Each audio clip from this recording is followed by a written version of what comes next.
ಜೋಯಿಡಾ ತಾಲೂಕಿನ ಪ್ರಧಾನಿ ಗ್ರಾಮದ ಹತ್ತಿರ ರೀಲ್ಸ್ಗಾಗಿ ಪ್ರಾಣದೊಂದಿಗೆ ಚೆಲ್ಲಾಟ. ಕ್ರೂಸರ್ ವಾಹನದ ಮೇಲ್ಚಾವಣಿಯಲ್ಲಿ 12 ಜನರೊಂದಿಗೆ ಸ್ಟಂಟ್.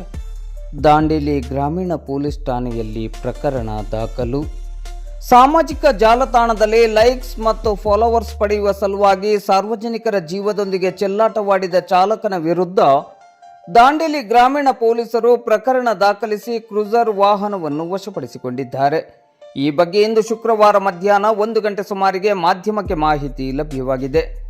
ಜೋಯಿಡಾ ತಾಲೂಕಿನ ಪ್ರಧಾನಿ ಗ್ರಾಮದ ಇನ್ಫಿನಿಟಿ ಹೋಮ್ ಸ್ಟೇ ಹತ್ತಿರ KA 24A0450 ನೋಂದಣಿ ಸಂಖ್ಯೆಯ ತುಫಾನ್ ಕ್ರೂಸರ್ ವಾಹನದ ಚಾಲಕ ಸಾರಿಗೆ ನಿಯಮಗಳನ್ನು ಗಾಳಿಗೆ ತೂರಿ ಅಪಾಯಕಾರಿ ಸಾಹಸ ಮಾಡಿದ್ದಾನೆ.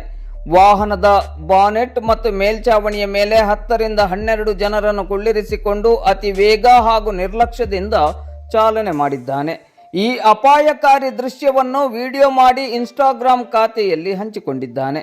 ಸಾಮಾಜಿಕ ಜಾಲತಾಣದಲ್ಲಿ ಹರಿದಾಡುತ್ತಿದ್ದ ಈ ವಿಡಿಯೋ ದಾಂಡೇಲಿ ಗ್ರಾಮೀಣ ಪೊಲೀಸ್ ಠಾಣೆಯ ಸಿಬ್ಬಂದಿ ಸುಭಾಷ್ ಸಾಲಮಂಟಪ್ ಅವರ ಗಮನಕ್ಕೆ ಬಂದಿತ್ತು. ಅವರು ನೀಡಿದ ದೂರಿನನ್ವಯ ಚಾಲಕನ ವಿರುದ್ಧ ನೂತನ BNS ಕಾಯ್ದೆಯಡಿ ಕ್ರಿಮಿನಲ್ ಪ್ರಕರಣವನ್ನು ದಾಖಲಿಸಿಕೊಳ್ಳಲಾಗಿದೆ. PSI ಶಿವಾನಂದ ನಾವದಿಗೆ ಅವರು ಮುಂದಿನ ತನಿಖೆಯನ್ನು ಕೈಗೊಂಡಿದ್ದು ವಶಪಡಿಸಿಕೊಂಡ ವಾಹನವನ್ನು ಠಾಣೆಯಲ್ಲಿ ನಿಲ್ಲಿಸಲಾಗಿದೆ. ಸಾಮಾಜಿಕ ಜಾಲತಾಣದಲ್ಲಿ ಜನಪ್ರಿಯತೆಗಾಗಿ ಇಂತಹ ಅಪಾಯಕಾರಿ ಸ್ಟಂಟ್ಗಳನ್ನು ಮಾಡುವವರ ವಿರುದ್ಧ ಕಠಿಣ ಕ್ರಮ ಕೈಗೊಳ್ಳಲಾಗುವುದು ಎಂದು PSI ಶಿವಾನಂದ ನಾವದಿಗೆ ಅವರು ಎಚ್ಚರಿಸಿದ್ದಾರೆ.